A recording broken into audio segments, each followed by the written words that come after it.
Je me souviens puisque c'était le lendemain de mon mariage, c'est vrai que je n'avais pas regardé du tout le jour de mon mariage, bien sûr, les réseaux sociaux, ni le lendemain. Et le lendemain soir, en revenant d'un spectacle, j'étais à Londres, j'avais un certain nombre d'abord de textos d'amis qui me disaient regarde, et notamment de mon avocate.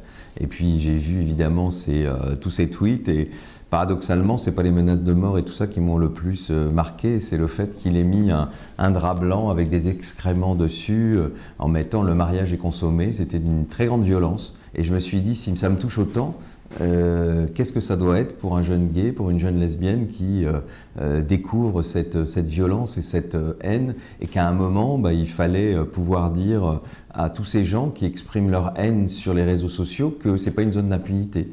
Que dans notre pays, c'est pas parce qu'on écrit derrière son ordinateur qu'on ne doit pas respecter un certain nombre de lois, qu'on a le droit de menacer de mort les gens et qu'on a le droit d'avoir des propos racistes, homophobes, sexistes ou antisémites. Ils sont une minorité, mais comme évidemment ils se retrouvent sur les réseaux sociaux, ils pensent qu'ils sont nombreux à penser comme ça, donc quelque part ils en oublient le côté tout à fait illégal de leurs propos. Je rappelle que l'homophobie tue, que des gens qui ont pu voir, et je parle de jeunes notamment, qui n'ont pas l'expérience que je peux avoir, c'est quelque chose d'extrêmement violent, et à un moment il faut qu'ils le sachent. On ne peut pas harceler les gens, les menacer, etc., dans l'impunité.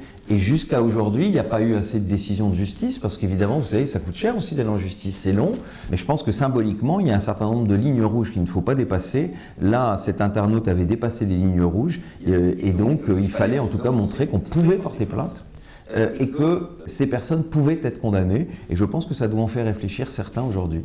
Je pense que 3 mois de prison avec sursis, c'est quand même une sanction qui est, qui est quand même forte. C'est quelque chose qui quand même marque.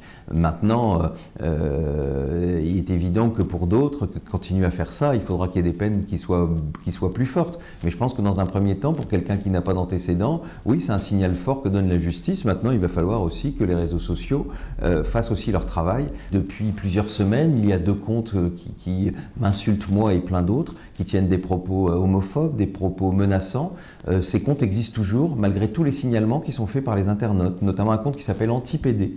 Je dis qu'à un moment, il va falloir aussi peut-être faire une action contre Twitter qui, décidément, derrière les belles paroles en disant on est pour l'ouverture, pour la tolérance, contre la haine, dans la réalité des choses, il laisse des comptes qui prônent la haine et dont les titres sont assez édifiants.